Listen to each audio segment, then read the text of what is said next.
नमस्कार मंडळी, श्री गुरुदेव दत्त। तर हे मी धने घेतलेत। आपण जे घरगुती वापरासाठी जो दुकानातून आणतो तेच धने आहेत। मी कृषी केंद्रातून वगैरे किंवा असं जे बियाणे मिळते तिथून वगैरे घेतले नाहीत, घरातले असतात वापराचे तेच घेतलेले आहेत। तर आपण हे बघा, हे पॅकेट आहे त्याचं। तर आता पावसाळ्यात कसं होतं की कोथिंबीर पण चांगली येत नाही आणि महाग पण होते उन्हाळ्यात पावसाळ्यात, कारण जास्त पाऊस पडला तर कोथिंबीर पाण्याने हे होते जाते, त्यामुळे कोथिंबीर महाग होऊ शकते आणि त्यात भरपूर म्हणजे चिखल आणि किडे वगैरे फिरलेले असतात हे असतात। तर आपण आपापल्या कुंडीत वगैरे किंवा कुठलंही छोटंसं जरी अगदी आता तुम्ही आंबे आणले असतील आणि आंब्याचा जरी तो बॉक्स शिल्लक असेल ना एखादा, तर त्यात जरी माती घालून लावलं तरी पण चालू शकतं। फक्त त्याला जास्त म्हणजे पावसाळा असल्यामुळं पाण्यात तो बॉक्स असा हे होणार नाही, मग होणार नाही इतकाच हे करायचं आहे, म्हणजे थोडासा असा पाऊस लागणार नाही अशा जागी तुम्ही ठेवायचं आहे। आणि कसं आहे, आपण छान अशी कोथिंबीर लावू शकतो। आता कसं वातावरणात मॉइश्चर असतं त्यामुळे कोथिंबीर यायला अवघड जात नाही, उन्हाळ्यात जरा अशी कोथिंबीर येण्यासाठी दमवते।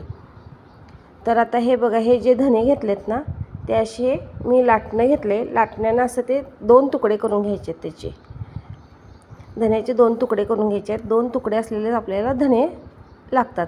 तर मी 3 पद्धतीनं तुम्हाला कोथिंबीर कशी लागवड करायची हे दाखवणार आहे, म्हणजे घरगुती तुम्हाला वापरासाठी कोथिंबीर तुम्ही कशी हे करू शकता हे 3 पद्धत दाखवणार आहे। तर आता हे बघा, ह्याचे चांगले 2 तुकडे झालेले आहेत। हे आता आपल्याला पाण्यात भिजवून घ्यायचे आहेत। तुम्ही रात्री भिजत ठेवा किंवा सकाळी पण भिजत ठेवू शकता। एक 7-8 तास तरी ते भिजले गेले पाहिजे इतकंच आहे। मी सकाळी भिजवून घेतले, तुम्ही रात्री पण भिजवायचे असले तर भिजवून घेऊ शकता। सकाळी भिजवून मी संध्याकाळी ते लावणार आहे। त्यात आता हे बघा, थोडे थोडे जे राहिले होते ना ते असे बोटानं जरी प्रेस केले तरी 2 त्याचे तुकडे होतात। तर ते तसे करून घेतलेले आहेत आणि आपण आता हे पाण्याने भिजवून घ्यायचे। आणि आपण जी घरी लावतो ना, म्हणजे केमिकल वगैरे काय नसतात आपण वापरलेले, त्या कोथिंबीरीची चव आणि वास इतका छान असतो ना की मस्तच असतो वास। तर तुम्ही पण सगळ्यांनी अशी लावून बघा। छोट्याशा एका कुंडीत जरी पहिल्यांदा सुरुवात म्हणून जरी केली ना तरी काही हरकत नाही। आणि तुम्हाला हे असं धने वगैरे लावून करायचे नसतील, म्हणजे धने वगैरे हे करून, तर अजून एक मी पद्धत दाखवले, ती तुम्ही कुणीही करू शकता। तर ती पण पद्धत मी पुढे सांगेन। आता हे धने मी भिजवून घेतलेत, चांगले भिजवून घ्यायचे आहेत आणि एक 8 तास तरी तुम्ही किमान ते भिजवावेत। त्यामुळे काय होतं, लवकर उगवले जातात, कोथिंबीर लवकर उगवली जाते। तर हे असे आपल्याला भिजवून घ्यायचे आहेत। मी सकाळी भिजवून घेतलेत आणि संध्याकाळी मी लावणार आहे ते धने। तर हे बघा, मी अशी माती हे करून घेतली। आधी जे हे होतं ना ती रोपं काढून घेतलीत, भाजी होती आधी लाल माठाची ती काढून घेतली मी, आणि आता इथं मी कोथिंबीर घालणार आहे। आता पावसाळ्याचं वातावरण असल्यामुळं जास्त काय असं आपल्याला त्रास पडत नाही कोथिंबीर येण्यासाठी।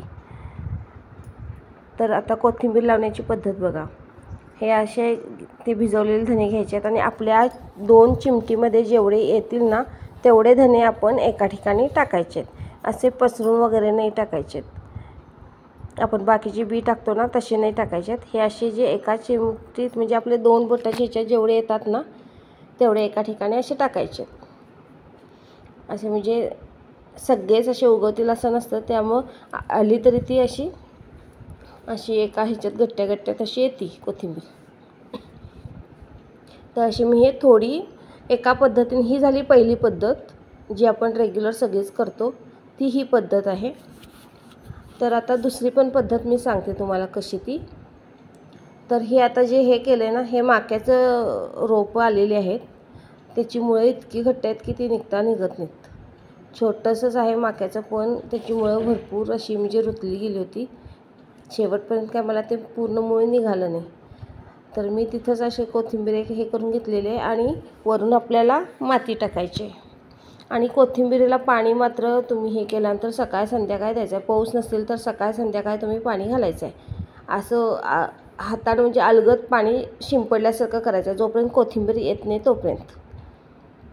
तर हे असं थोडंसं मी दाबून घेतलं आहे, म्हणजे जरी पाणी घातलं तरी धने असे वाहून जाणार नाहीत म्हणून. तर ही झाली पहिली पद्धत. आता दुसरी पद्धत ही आहे ती सगळ्यांच्याकडं, कारण आपण कोथिंबीर वापरतोच ह्याच्यात, म्हणजे घरात स्वयंपाकासाठी कोथिंबीर वापरतोच. तर कोथिंबीर आपल्याकडं मुळासकट असतेच. कोण असं ते वरचं काढून वगैरे कोथिंबीर विकत नाहीत, मुळासकटच काढून देतात. तर ते आपण कोथिंबीर निवडून झाल्यानंतर जी हे असते ना राहिलेली खालची मुळं, ती कोथिंबीर वरून जरा चिरून घ्यायची आहे. आणि जी राहिलेली मुळं असतात ना, ती जरी तुम्ही अशी ह्याच्यात बघा, ही अशी जी चिरून झाल्यानंतर जी राहिलेली असतात ना, ती जरी तुम्ही नुसती अशी जरी हे केली ना, तरी पण त्यातून कोथिंबीर येते आणि ती तुम्हाला वापरायला मिळू शकते. तर तुम्हाला हे धने असे हे करून वगैरे करायचे नसेल तरी ना, छोट्या कुंडीत एक 2-4 अशा 5-7 काड्या जरी लावल्या तरी तुम्हाला कोथिंबीर वापरासाठी येऊ शकते थोडीफार प्रमाणात. असं हे जाड असतं ना, असं घ्यायचं जरा, म्हणजे चांगले होते. अशी लावून घ्यायची आहे, म्हणजे पटकन तुम्हाला, म्हणजे कोथिंबीर येण्यासाठी जास्त वाट पण बघावी लागणार नाही, पटकन येईल तुम्हाला कोथिंबीर वापरायला. मी हे जास्त लावणार नाही आहे, मी फक्त लावून दाखवले, कारण ही जरा कोथिंबीर अशी म्हणजे मोठ्या पानाची होती, ती मला तशी आवडत नाही, म्हणून मी ती तुम्हाला दाखवण्यासाठी फक्त म्हणून दाखवलेली आहे. तर आता ही तिसरी पद्धत आहे. ही जे आपण धने भिजून घेतलेत ना, ते असे एक तुमच्याकडं पोतं आपलं असतं ना ह्याचं, तसं पोतं घेतलं तर घ्या, नाहीतर अशा नॅपकिन वगैरे घ्या की त्यात मॉइश्चर राहिलं पाहिजे. हा नॅपकिन पण आता आपण गुंडाळल्यानंतर ना वरनं ओला करून घ्यायचा आहे थोडा, जेणेकरून त्याचं मॉइश्चर तसंच राहील. आता ही झाली तिसरी पद्धत. हे असं गुंडाळून ठेवायचं आहे, म्हणजे त्यात अंकुरित होण्यासाठी ना आपल्याला ते बी मदत होते, लवकर होते. आणि अशा पद्धतीनं लावलेली कोथिंबीर ही एक 8 दिवसात, म्हणजे त्याची ही कोथिंबीर अशा पद्धतीने लावलेली 8 दिवसात येते आणि बाकीच्याला 15 दिवस लागतात.